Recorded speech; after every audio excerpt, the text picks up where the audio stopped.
മുഖ്യമന്ത്രി ഇപ്പോൾ കോവിഡ് അവലോകന യോഗ ശേഷം മാധ്യമങ്ങളെ കാണുന്നു. പ്രധാനമായും പറയാൻ ഉദ്ദേശിക്കുന്നത് കോവിഡുമായി ബന്ധപ്പെട്ട കോവിഡ് വ്യാപനത്തിന്റെ അവസ്ഥയെക്കുറിച്ച് തന്നെയാണ്. ഇന്ന് സംസ്ഥാനത്ത് 2710 പേർക്കാണ് കോവിഡ് ബാധ സ്ഥിരീകരിച്ചത്. കോവിഡ് ബാധിച്ച്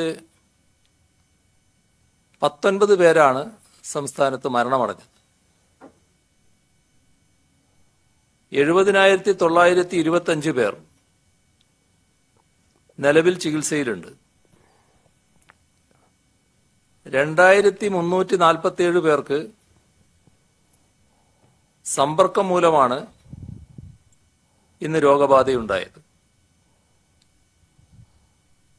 ഉറവിടമറിയാത്ത 269 പേരുണ്ട്. രോഗബാധ സ്ഥിരീകരിച്ചവരിൽ 39 പേർ ആരോഗ്യ പ്രവർത്തകരാണ്. കഴിഞ്ഞ 24 മണിക്കൂറിൽ 25,141 സാമ്പിളുകളാണ് പരിശോധന നടത്തിയത്. 6,567 പേർ രോഗമുക്തരായി. ഈ വർഷം ജനുവരി 24-നാണ് നമ്മൾ കേരളത്തിൽ കോവിഡ് കൺട്രോൾ റൂം ആരംഭിക്കുന്നത്. ലോകാരോഗ്യ സംഘടനയുടെ മുന്നറിയിപ്പ് ലഭിച്ച ഉടൻ മറ്റ് മിക്ക പ്രദേശങ്ങളെക്കാൾ വേഗത്തിൽ സംസ്ഥാനത്തിനകത്ത് പ്രതിരോധത്തിനുള്ള തയ്യാറെടുപ്പുകൾ ആരംഭിച്ചു. രാജ്യത്താദ്യം കോവിഡ് റിപ്പോർട്ട് ചെയ്ത സംസ്ഥാനമാണ് കേരളം. എന്നിട്ടും ആദ്യത്തെ കേസുകളിൽ നിന്ന് ഒരാൾക്ക് പോലും രോഗം പടരാതിരിക്കാനുള്ള ജാഗ്രത പാലിക്കാൻ നമുക്ക് സാധിച്ചു. ഒരു കേസിൽ നിന്ന് 5,000 കേസുകളിലെത്താൻ 156 ദിവസമാണ് കേരളത്തിലെടുത്തത്. ഒട്ടുമിക്ക ഇടങ്ങളിലും രോഗം വളരെ പെട്ടെന്ന് പടർന്ന് മരണം വിതച്ചപ്പോൾ നമ്മുടെ സംസ്ഥാനത്ത് കാണിച്ച ജാഗ്രതയും സർക്കാർ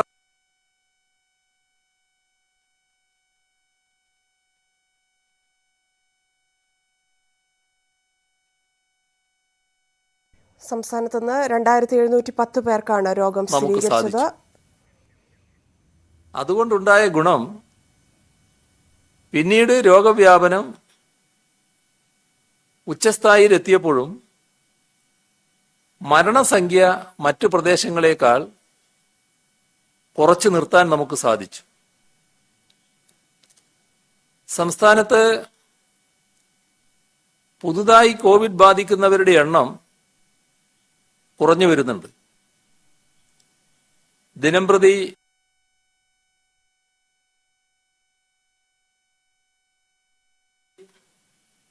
ടെസ്റ്റുകളുടെ എണ്ണത്തിൽ ചെറിയ വ്യത്യാസങ്ങളും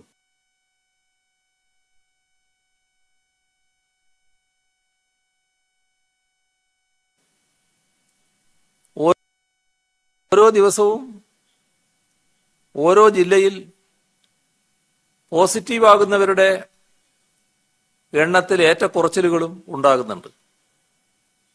അതുകൊണ്ട് ഒരാഴ്ചയിൽ എത്ര പേർ പുതുതായി രോഗികളായി എന്നും എത്ര പേർ രോഗവിമുക്തി നേടിയെന്നുമുള്ള കണക്കുകളാണ് കോവിഡ് വ്യാപനത്തിന്റെ തോത് ശാസ്ത്രീയമായി മനസ്സിലാക്കാൻ പരിഗണിക്കുന്നത്. ഈ തരത്തില് ഒക്ടോബർ 17 മുതൽ നോക്കുമ്പോൾ ഓരോ ആഴ്ചയിലും ആഴ്ചയിലേതിനേക്കാൾ കുറഞ്ഞു വരുന്നുണ്ട്.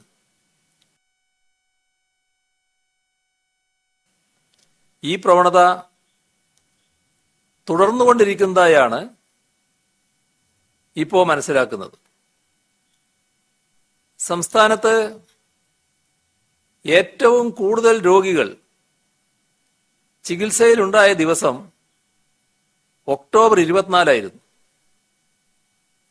അന്ന് 97,417 രോഗികളുടെ പിന്നീട് കുറഞ്ഞു.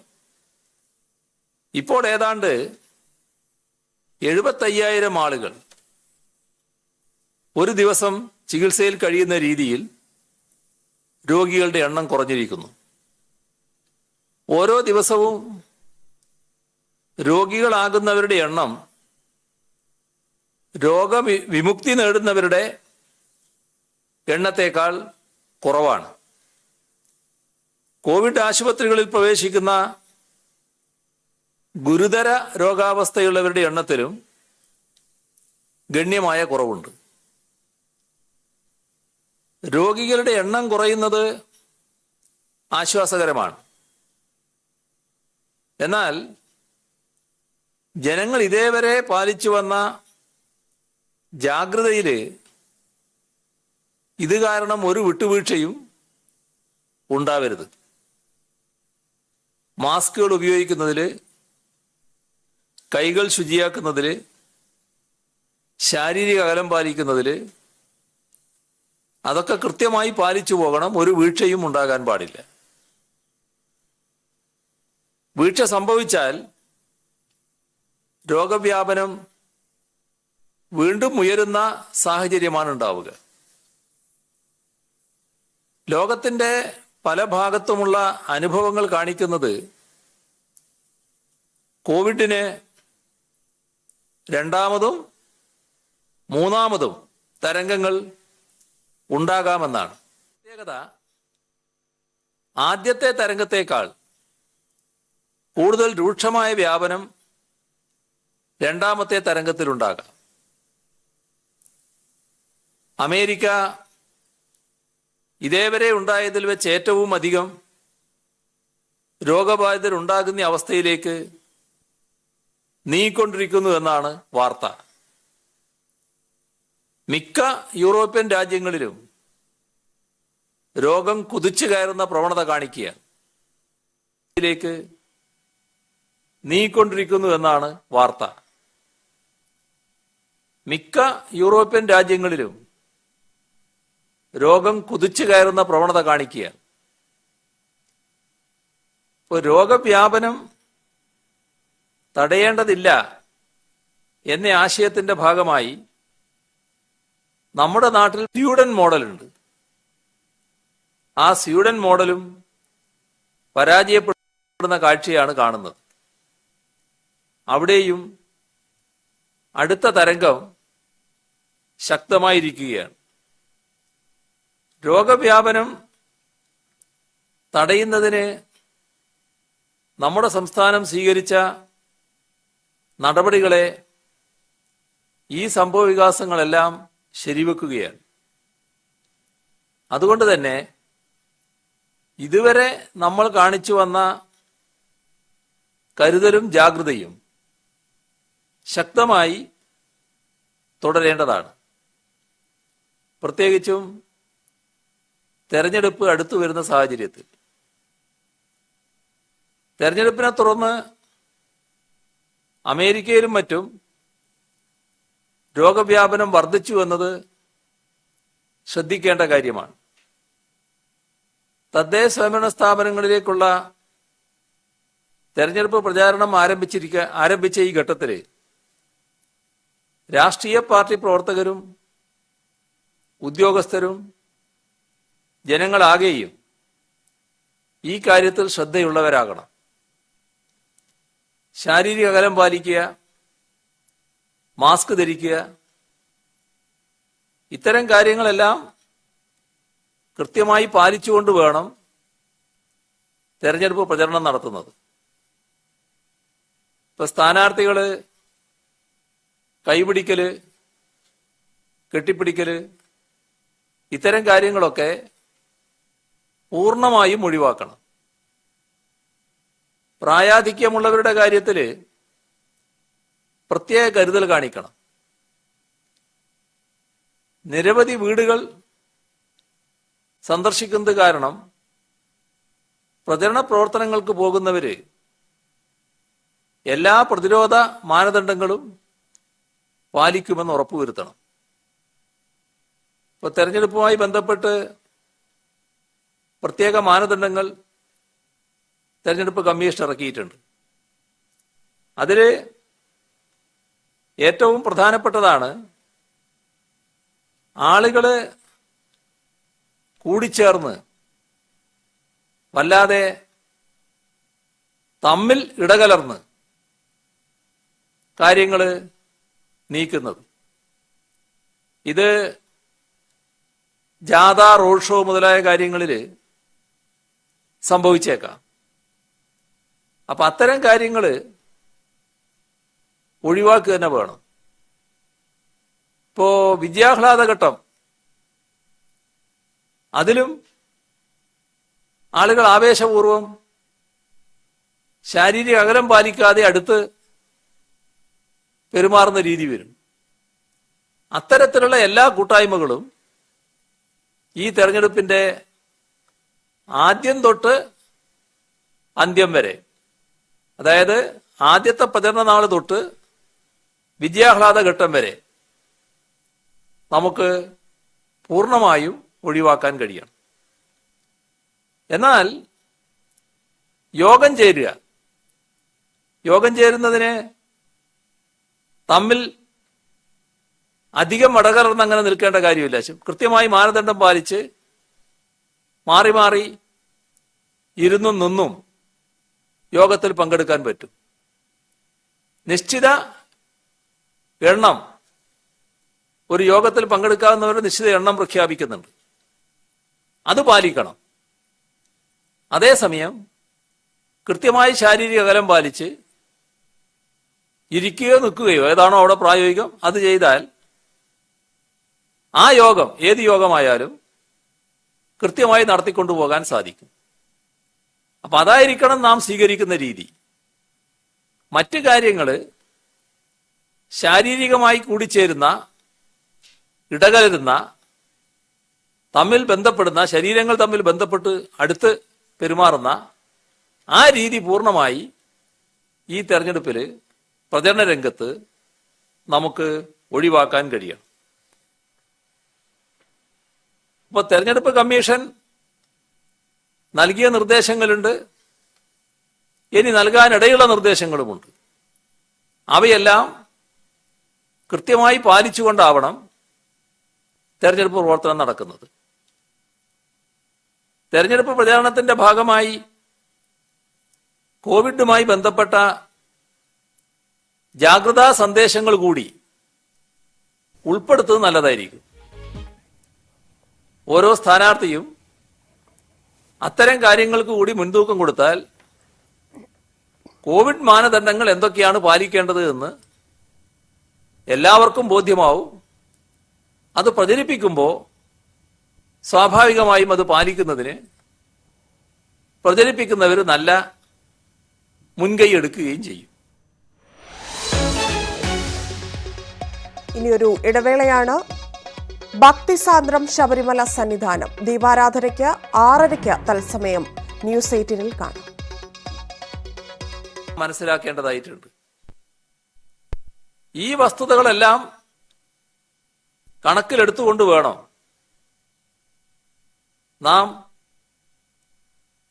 അതീവ ജാഗ്രത പാലിച്ചുകൊണ്ട് വേണം ഇത്തവണ ശബരിമല തീർത്ഥാടനം നടത്തുന്നത്. സർക്കാർ സംവിധാനങ്ങൾ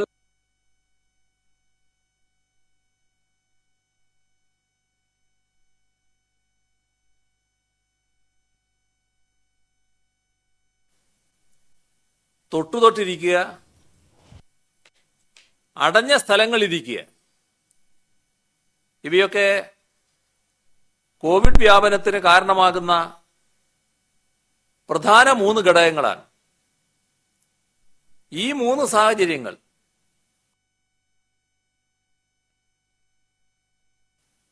പരമാവധി ഒഴിവാക്കാനുള്ള നടപടികളാണ് സർക്കാർ കൈക്കൊള്ളുന്നത്. ഓരോ ദിവസവും കടത്തിവിടുന്ന തീർത്ഥാടകരുടെ എണ്ണത്തിന് പരിധി നിശ്ചയിച്ചിട്ടുണ്ട്. അങ്ങനെയാണെങ്കിൽ മാത്രമേ മേൽപ്പറഞ്ഞ 3 ഘടകങ്ങളും ഒഴിവാക്കിക്കൊണ്ട് മുന്നോട്ട് പോകാൻ നമുക്ക് സാധിക്കുകയുള്ളൂ. എല്ലാ തീർത്ഥാടകരും യാത്രക്കിടയിൽ നിർബന്ധമായും മാസ്കുകൾ ധരിക്കണം, കൈകൾ ഇടയ്ക്കിടെ ശുചിയാക്കണം, ശാരീരിക അകലം പാലിക്കണം. അതോടൊപ്പം ഓരോ ആളും ഹാൻഡ് സാനിറ്റൈസർ കരുതുകയും വേണം. പനി, ചുമ, ശ്വാസതടസ്സം, ക്ഷീണം ഇത്തരം ലക്ഷണങ്ങളുള്ള കോവിഡ് ഈ അടുത്ത കാലത്ത് ബാധിച്ച ആളുകൾ ശബരിമല തീർത്ഥാടനം ഇത്തവണ ഒഴിവാക്കുന്നതായിരിക്കും ഉചിതം. അവരുടെ ശാരീരിക അവശതകൾ കൂടുതൽ ഗുരുതരമാകുന്നതിന് ഇത് കാരണമായേക്കാം.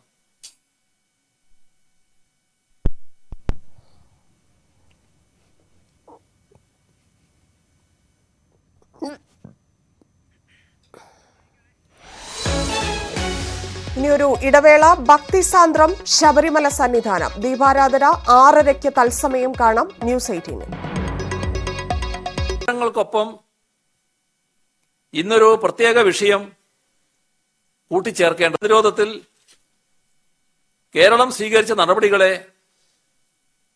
റിസർവ് ബാങ്ക് ഓഫ് ഇന്ത്യയുടെ വാർഷിക പ്രസിദ്ധീകരണമായ state finances a study of budgets of 2020-21 ഇതിൽ പ്രത്യേകമായി പ്രതിപാദിച്ചിരിക്കുകയാണ്. COVID-19, the Kerala model of containment, the role of local self-government എന്ന ശീർഷകത്തിലാണ് നമ്മുടെ സംസ്ഥാനത്തിന്റെ കോവിഡ് പ്രതിരോധത്തെക്കുറിച്ച് റിസർവ് ബാങ്ക് ഇത്തരത്തിൽ പ്രതിപാദിക്കുന്നത്. രാജ്യത്തെ ആദ്യത്തെ കോവിഡ് കേസ് കേരളത്തിലാണ് റെക്കോർഡ് ചെയ്യപ്പെട്ടത്.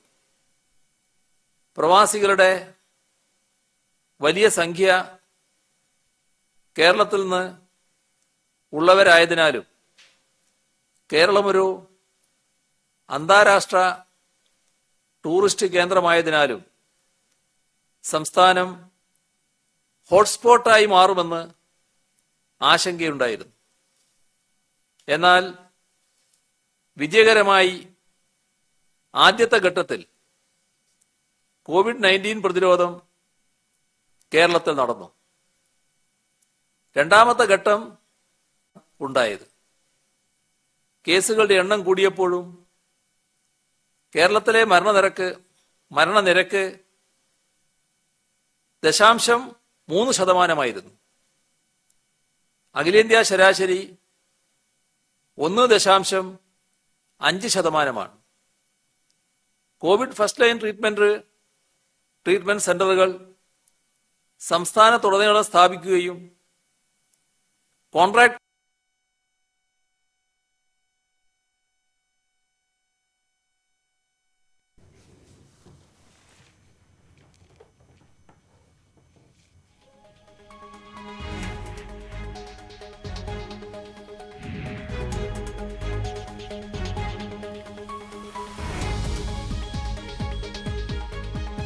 മാർഗനിർദ്ദേശങ്ങൾ നടപ്പാക്കൽ, ക്വാറന്റൈനിലുള്ളവർക്ക് ആവശ്യമായ സേവനങ്ങൾ നൽകൽ, ഇവയിൽ തദ്ദേശ സ്വയംഭരണ സ്ഥാപനങ്ങൾ വലിയ പങ്കുവഹിച്ചു. സമൂഹ വ്യാപനം തടയുന്നതിലും ഇത് സഹായിച്ചു. കുടുംബശ്രീ, അംഗൻവാടി എന്നിവയുടെ സേവനവും റിപ്പോർട്ടിൽ എടുത്തു പറഞ്ഞിട്ടുണ്ട്. 2018-19 തദ്ദേശ സ്ഥാപനങ്ങൾക്ക് സംസ്ഥാനത്തിന്റെ തനത് നികുതി വരുമാനത്തിന്റെ 20.1% പങ്കുവച്ചപ്പോൾ അഖിലേന്ത്യാ ശരാശരി 9.1%. ഇനി ഇന്ന് നിങ്ങളോട് പങ്കുവെക്കാനുള്ള മറ്റൊരു സംഗതി ഗെയിൽ പൈപ്പ് ലൈനിന്റെ പൂർത്തീകരണമാണ്. കൊച്ചി മാംഗ്ലൂര് ഗെയിൽ പ്രകൃതിവാതക പൈപ്പ് ലൈൻ ആ പദ്ധതിയുടെ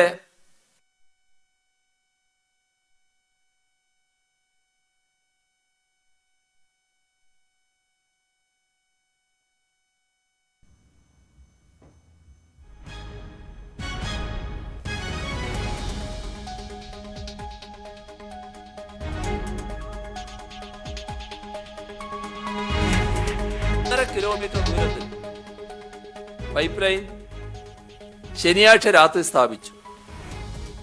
ഒരാഴ്ചക്കുള്ളിൽ ബാംഗ്ലൂരിലെ വ്യവസായശാലകളിൽ വാതകമെത്തും. ഗെയിൽ പൈപ്പ് ലൈൻ കേരളത്തിലൂടെ കടന്നു പോകുന്നത് 510 കിലോമീറ്ററാണ്. ഇതില് 470 കിലോമീറ്റർ ലൈൻ സ്ഥാപിച്ചത്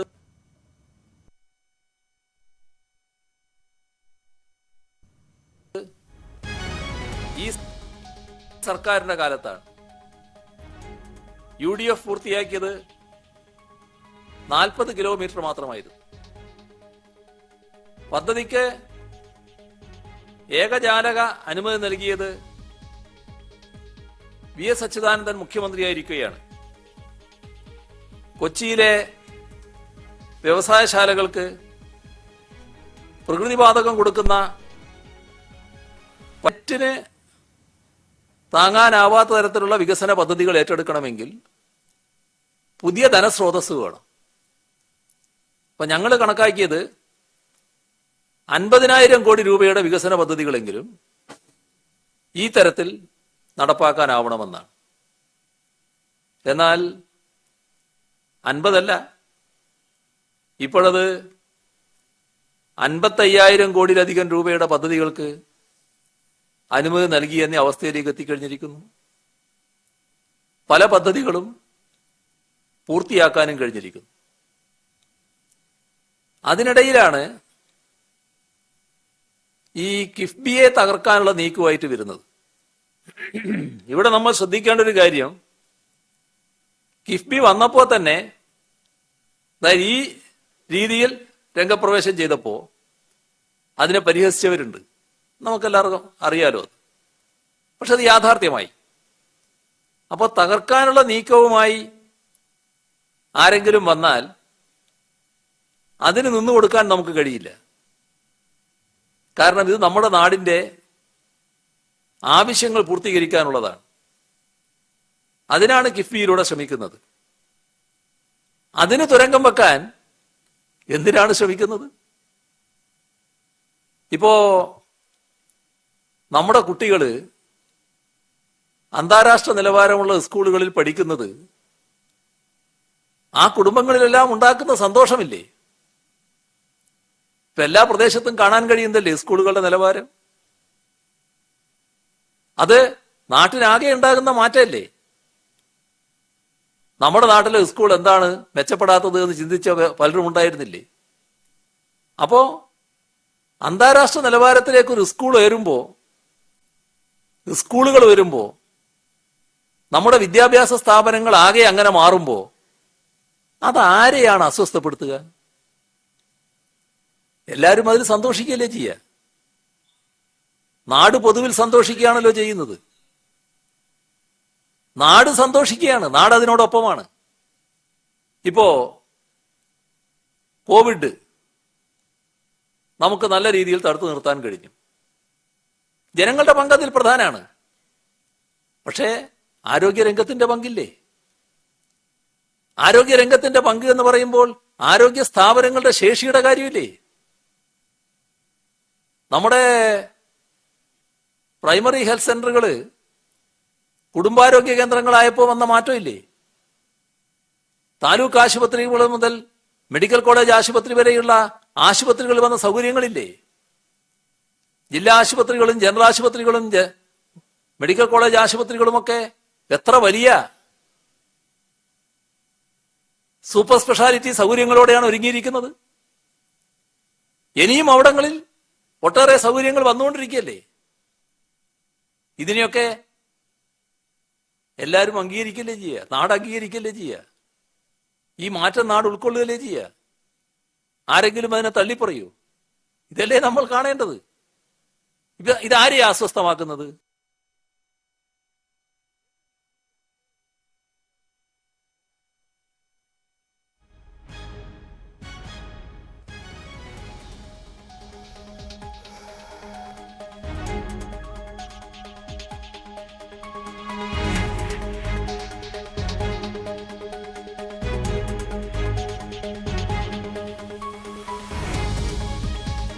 ഗെയിൽ പൈപ്പ് ലൈൻ പദ്ധതി പൂർത്തീകരിക്കാൻ വലിയ വെല്ലുവിളിയാണെന്നായിരുന്നു മുഖ്യമന്ത്രി പറഞ്ഞത്.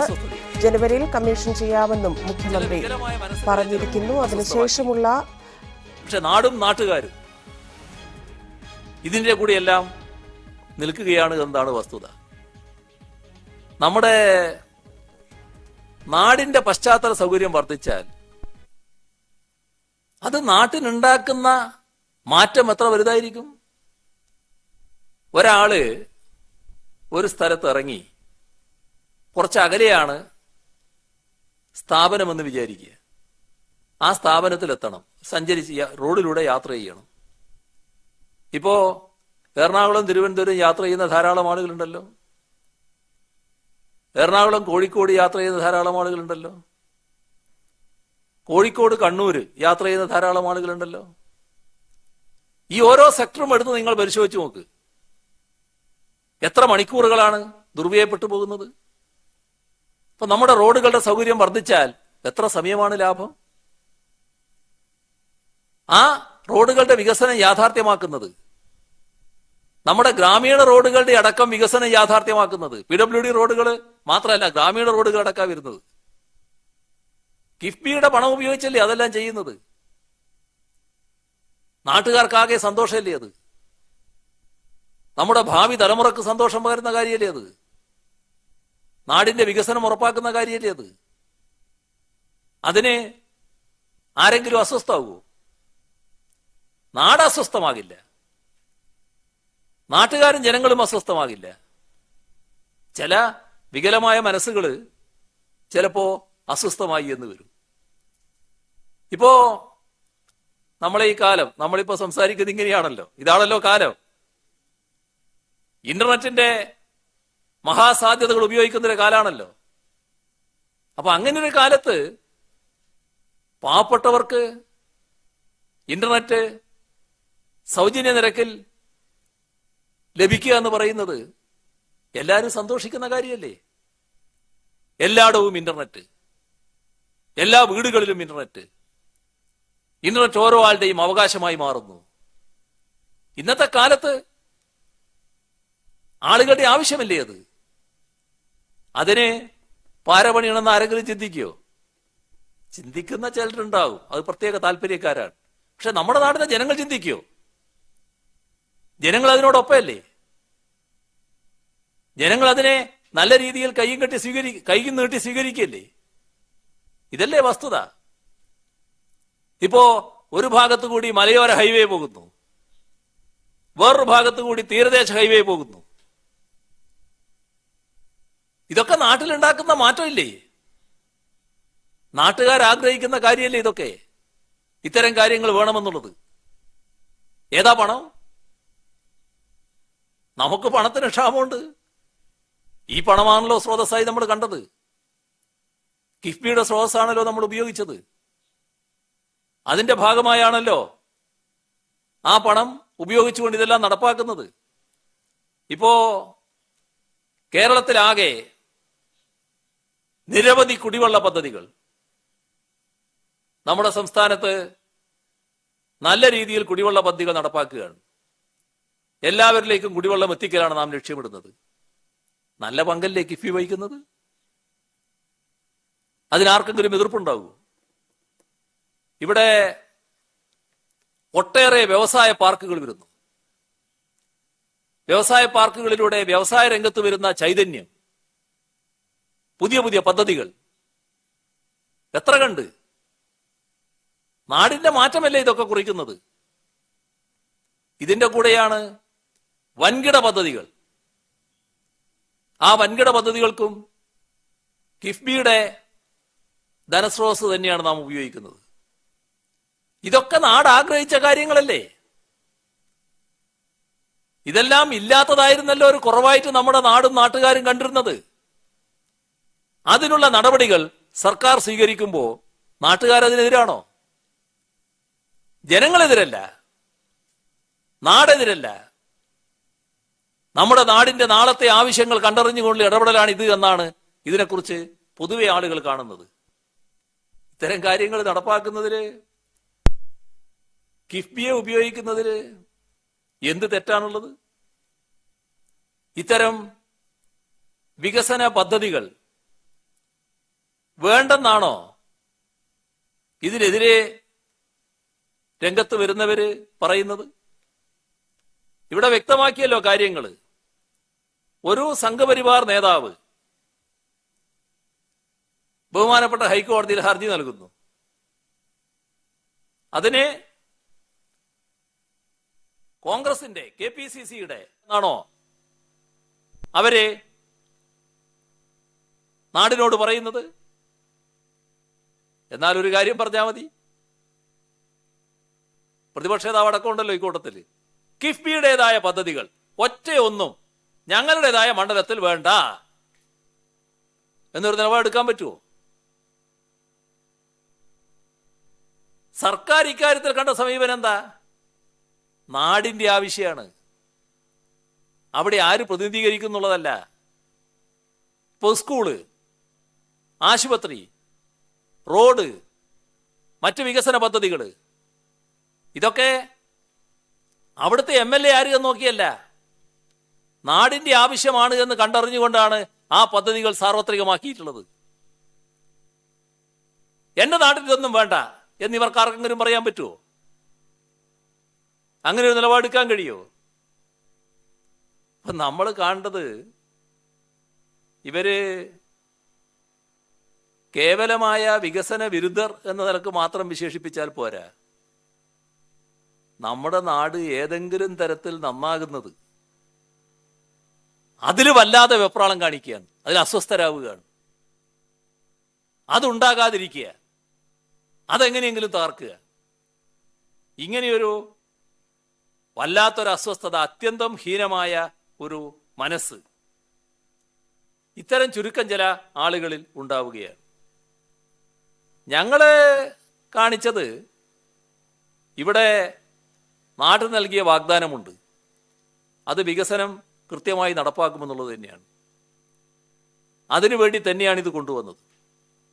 അതിനുവേണ്ടിയാണ് കിഫ്ബിയെ വിപുലീകരിച്ചത്.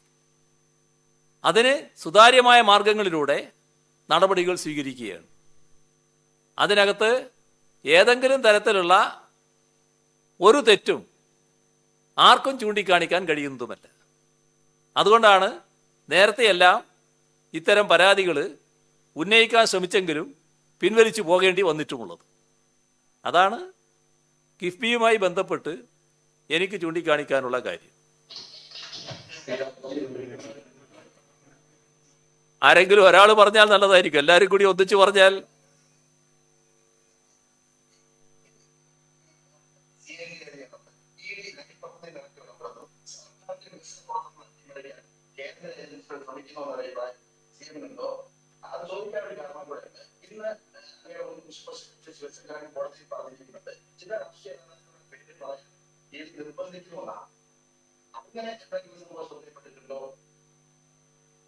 ഇതില് ഒരു കാര്യം നാം കാണണം. നമ്മുടെ നാട്ടിൽ നടക്കുന്ന ഇത്തരം വികസന പ്രവർത്തനങ്ങൾ, ആ വികസന പ്രവർത്തനങ്ങളിൽ നാടും ജനങ്ങളും എല്ലാം അനുകൂലമാണ്. അതിൽ കക്ഷി രാഷ്ട്രീയ വ്യത്യാസമൊന്നുമില്ല, എല്ലാവരും അതിനെ അനുകൂലിക്കുകയാണ്. എന്നാൽ ചിലർക്ക് അതിലൊരു പ്രയാസമുണ്ട്. ആ പ്രയാസം എന്താ? ആ പ്രയാസം ഇത് ഈ LDF ഗവൺമെന്റ് കാലത്താണല്ലോ നടക്കുന്നത് എന്താണ്? നമ്മളൊന്ന് മാറി ചിന്തിച്ചാൽ എന്താണ് ഒരു ഗവൺമെന്റിന്റെ ധർമ്മം? നാടിന്റെ വികസനം ഉറപ്പുവരുത്തലല്ലേ? ഏതൊരു ഗവൺമെന്റ് ആയാലും ചെയ്യേണ്ട കാര്യമല്ലേ? നാടിന്റെ വികസനം ഉറപ്പുവരുത്തുന്ന പ്രവർത്തനം ഒരു സർക്കാർ ഏറ്റെടുക്കുമ്പോൾ അത് സർക്കാരിന്റെ മെച്ചപ്പെട്ട പ്രവർത്തനമായി പോകുന്ന തരത്തിലാണോ കാണേണ്ടത്? സർക്കാരിന്റെ മെച്ചപ്പെട്ട പ്രവർത്തനമായി വിശേഷിപ്പിക്കപ്പെടുന്നത് തങ്ങളുടെ രാഷ്ട്രീയ താല്പര്യത്തിന് വിരുദ്ധമാണ് എന്ന നിലപാടെടുത്ത് നാടിന്റെ വികസനം തടയാനുള്ള ശ്രമം നടത്താമോ? ഞങ്ങൾ കാണിക്കുന്നതിൽ വല്ല വീഴ്ചയുണ്ടെങ്കിൽ അത് ചൂണ്ടിക്കാണിക്കുക, ഞങ്ങളെ വിമർശിക്കുക. അതിലൊന്നും ഞങ്ങൾക്ക് യാതൊരു അങ്കലാപ്പും ഇല്ല. പക്ഷേ നാടിന്റെ വികസനത്തിന് വേണ്ടി കാര്യങ്ങൾ ചെയ്യുമ്പോൾ അത് സർക്കാരിന്റെ യശസ് എങ്ങനെയെങ്കിലും ഉയർത്തിക്കളഞ്ഞാൽ അത് തങ്ങൾക്ക് ദോഷമാണ് എന്ന തരത്തിൽ ചിന്തിക്കാൻ പാടില്ലല്ലോ. ഇപ്പൊ കേരളത്തിന്റെ അന്തരീക്ഷം നിങ്ങൾ നോക്ക്. കേരളത്തിൽ ഇങ്ങനെ വികസന പ്രവർത്തനങ്ങൾ നടക്കുന്നത് രാഷ്ട്രീയ നേതൃത്വം മാത്രമല്ല അതിന്റെ പങ്കാളികൾ, അതിന്റെ ഉത്തരവാദികൾ. ഗവൺമെന്റ് പ്രവർത്തനം എങ്ങനെയാ? ഇപ്പൊ കേരളത്തിന് മികച്ച ഗവേണൻസിന് തുടർച്ചയായി അവാർഡുകൾ ലഭിക്കുന്നു. ഈ മികച്ച ഗവേണൻസ് നടത്താൻ കഴിയുന്നത് എന്തുകൊണ്ടാ? അതിന് രാഷ്ട്രീയ നേതൃത്വം മാത്രമല്ല പങ്ക്. രാഷ്ട്രീയ നേതൃത്വത്തിന് അതിൻ്റെതായ ചെറിയ പങ്കുണ്ടാവും. പക്ഷേ വിപുലമായ പങ്കാർക്കാ? നമ്മുടെ ഈ നിർവഹണം നടത്തുന്ന ഉദ്യോഗസ്ഥർക്കുള്ളതാണ്. ആ ഉദ്യോഗസ്ഥരുടെ മേലെ ഇന്ത്യ രാജ്യത്തിലെ അന്വേഷണ ഏജൻസികൾ മുഴുവൻ വട്ടമിട്ട് പറക്കുക. ഇന്ത്യ രാജ്യത്തിലെ ഒരു ഏജൻസി ഒഴികെ ബാക്കി എല്ലാവരും ഇവിടെ ഉണ്ട് എന്നാണ് തോന്നുന്നത്. അവരെല്ലാം ഇങ്ങനെ വട്ടമിട്ട് പറക്കുക. എന്നിട്ട് ആ ഉദ്യോഗസ്ഥരെ തുടർ പ്രവർത്തനങ്ങളിൽ നിസ്സംഗരാക്കത്തക്ക രീതിയിൽ ഇടപെടുക. എന്താണ് അതിന്റെ ഉദ്ദേശം? അതാണ് നാം കാണേണ്ടത്.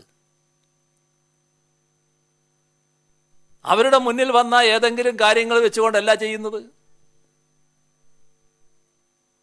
ഇവിടെ നിങ്ങൾ പറഞ്ഞ ഓരോ ഉദാഹരണം എടുത്താലും അതാണ് കാണാൻ കഴിയുക.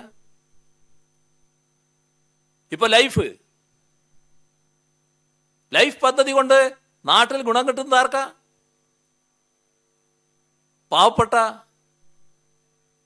വീടില്ലാത്ത, വീടൊരു സ്വപ്നമായിക്കൊണ്ട് മണ്ണടിഞ്ഞു പോകുന്ന അനേക ലക്ഷം ആളുകൾക്ക്.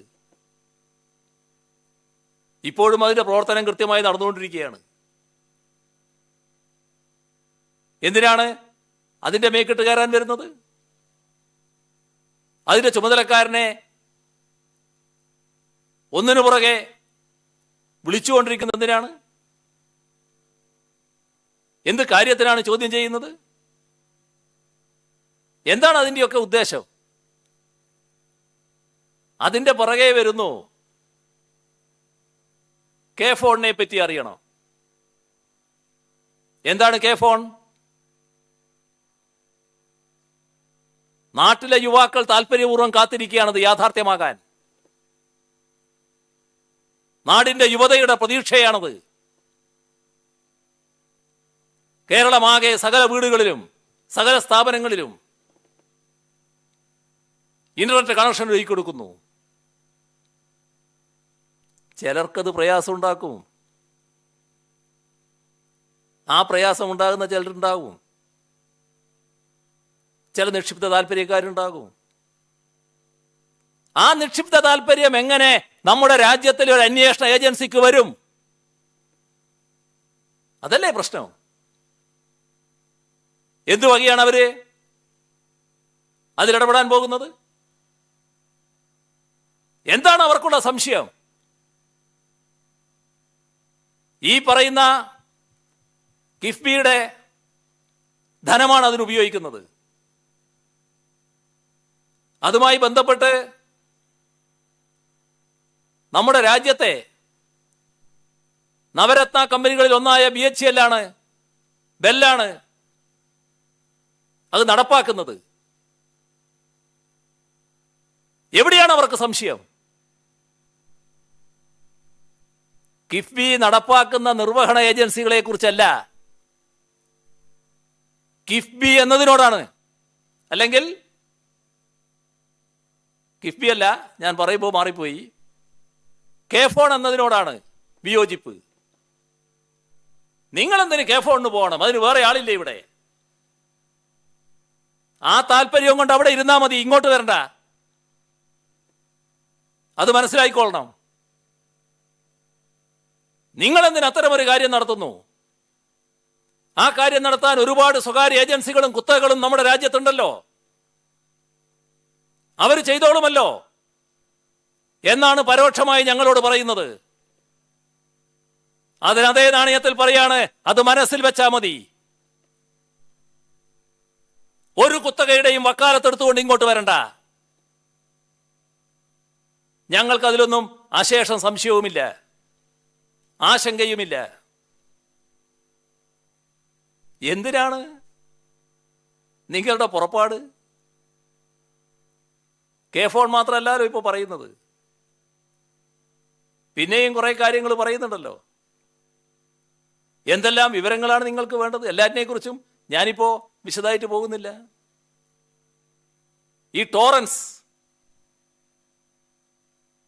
ദീർഘകാലമായി ഷെൽഫിൽ കിടക്കുന്ന പദ്ധതിയാ. കഴിഞ്ഞ ഗവൺമെന്റ് കാലത്തേ ഉണ്ട്. LDF-ന് എന്താ അതിന് താല്പര്യം വരാൻ കാരണം? 15,000 യുവാക്കൾക്ക് തൊഴിൽ കൊടുക്കുന്ന ഒരു സ്ഥാപനം, 15,000 പേർക്ക് തൊഴിൽ ലഭിക്കാനുള്ള സാധ്യത തിരുവനന്തപുരത്ത് വരുന്നു. അതിന് താല്പര്യം കാണിക്കണ്ടേ?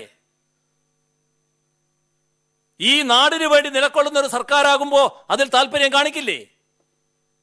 അത് സ്വാഭാവികല്ലേ? സ്വാഭാവികമായും താല്പര്യം കാണിക്കും. എന്താ നിങ്ങളെ സംശയം? എന്താണ് നിങ്ങൾക്ക് മനസ്സിലാക്കേണ്ടത്?